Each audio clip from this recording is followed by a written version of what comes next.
What is the best times to train while you are fasting?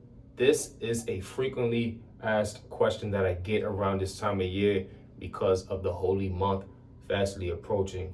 May Allah subhanahu wa ta'ala allow us to see it. Furthermore, the main thing you have to understand during the month of Ramadan, if you are going to be training, is your lifestyle. Not everybody's lifestyle is the same, and everybody has a specific goal that they are training towards outside of Ramadan. So if you're still trying to hit that goal during Ramadan, my suggestion, no matter what time you are planning on training, is to keep it moderate. Do not be aggressive. Do not let this throw you off your pivot and getting closer to Allah subhanahu wa ta'ala during this holy month. That is your main objective. All right. Secondly, if you do plan on training during this month of Ramadan, you have a few options with that. The first option is what I personally do is I like to train during the daylight hours while I'm fasting, while my stomach is empty. However, while I'm still in that window of what?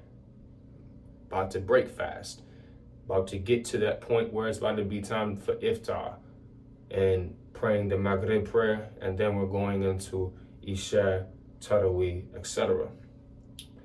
But in order for me to sustain through the night, standing up late at night for Taraweeh at the masjid, you do not want to overwork yourself. So if you're somebody that plans on training during the daylight hours, just say hypothetically 4, 5, 6 p.m., right?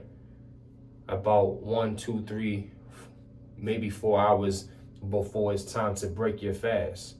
That could be an option for you. If you are mentally capable and physically capable of doing that, that is the option. That is my option personally that I always go with. This has its pros and its cons. The pros are you're not going to have a lot of output. Me personally, I do not lift heavy during Ramadan. I may have like 2 heavy lift days throughout the whole month. I might not even squat heavy or deadlift heavy at all during this month. However, I do still do my weighted calisthenics. I will still put the weight belt on. I will still do weighted dips, muscle ups, etc. As far as endurance training, the endurance training minimizes a lot, just like my weightlifting training minimizes a lot. I'll probably do focus more on isometric training during this month before I will get into the high reps and sets endurance training, right? So that's just me personally. Some people can operate at a high level. I've operated at a high level and trained at a high level during Ramadan. I'll probably do it again during this month of Ramadan, inshallah. However, that isn't my main, that's not the focal point of my training or my intention of going into the month altogether, right? Of course, we want to get closer to Allah subhanahu wa ta'ala first and foremost, but keeping it on the training aspect of everything, right? Keeping it on the training. My suggestion, if you're going to be training during the daylight hours, is to not focus on high intensity interval training, to not focus on the heavy lifting. If you want to focus on those aspects of your training, your best bet is to probably train late at night. Late at night, perhaps in the early morning hours after Taraweeh has concluded, you have completed all your obligations, you have prayed the Taraweeh, Isha, Maghrib, you have completed all that, and you have nourished your body, you have fueled your body up after the iftar meal to now do what? Burn it off during your training. And then that gives you time to recover, rest, eat a little bit, and then eat again leading up until what? The sahur. The sahur meal, the pre-dawn meal that the Muslims indulge in before the Fajr prayer, is something that the Rasul sallallahu alaihi wasallam used to do. So this is from the Sunnah. This is from the Sunnah, and we are supposed to take this. So take the sahur meal, whether it be dates, yogurt. I don't eat dairy, so. But if you want to do the non-dairy, you know what I mean, or the dairy, it's up to you, you know.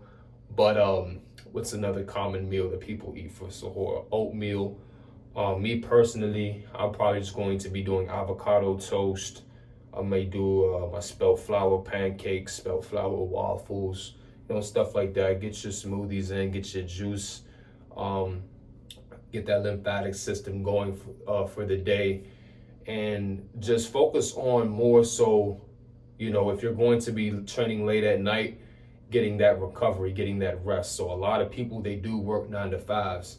So if you're going to be somebody working a 9 to 5,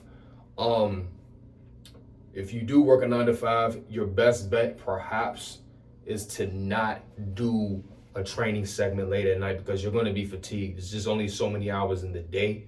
I don't know how most people operate that way. I know some people that do, like they'll go literally pray Tarawih, and it's like midnight at this point. They'll still go to the gym, have time to go to the gym, work out, and then go home, shower. They'll get their at this point it's like 2 a.m. And then they will go to sleep, wake up for Fajr, for Suhoor, and then pray Fajr. And this is only within like a 2-3 hour window that you have time to rest, get yourself prepared for the day, and then you're out the door.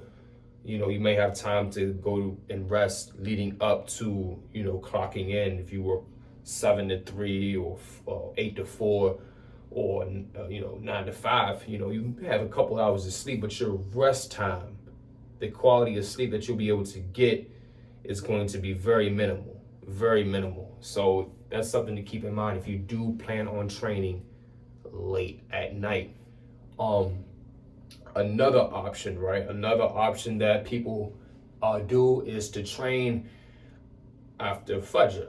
After Fajr, which would be around this time. Right now it's 10 a.m. Eastern time. So you have the option to train 7 a.m.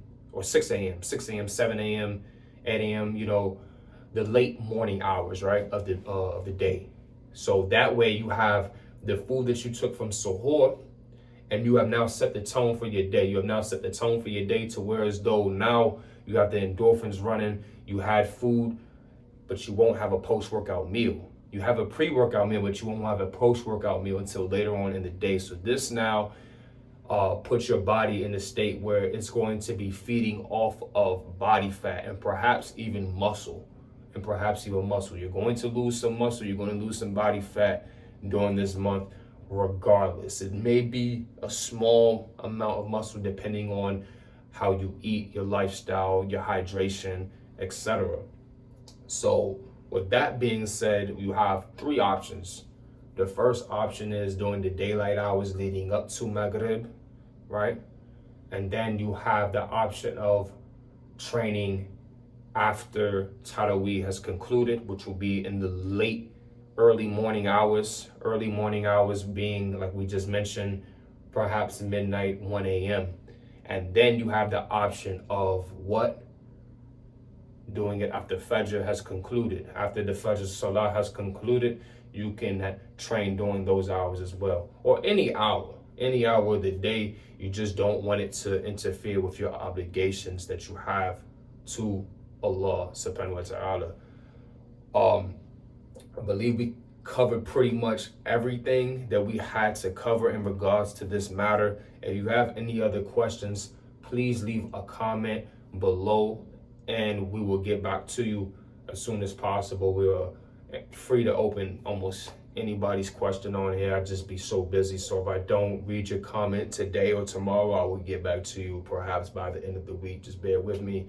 For a faster response in regards to your Ramadan training, you can reach out to me at mantimefitness@gmail.com. Just shoot me a message, make your question brief, and I'll get back to you.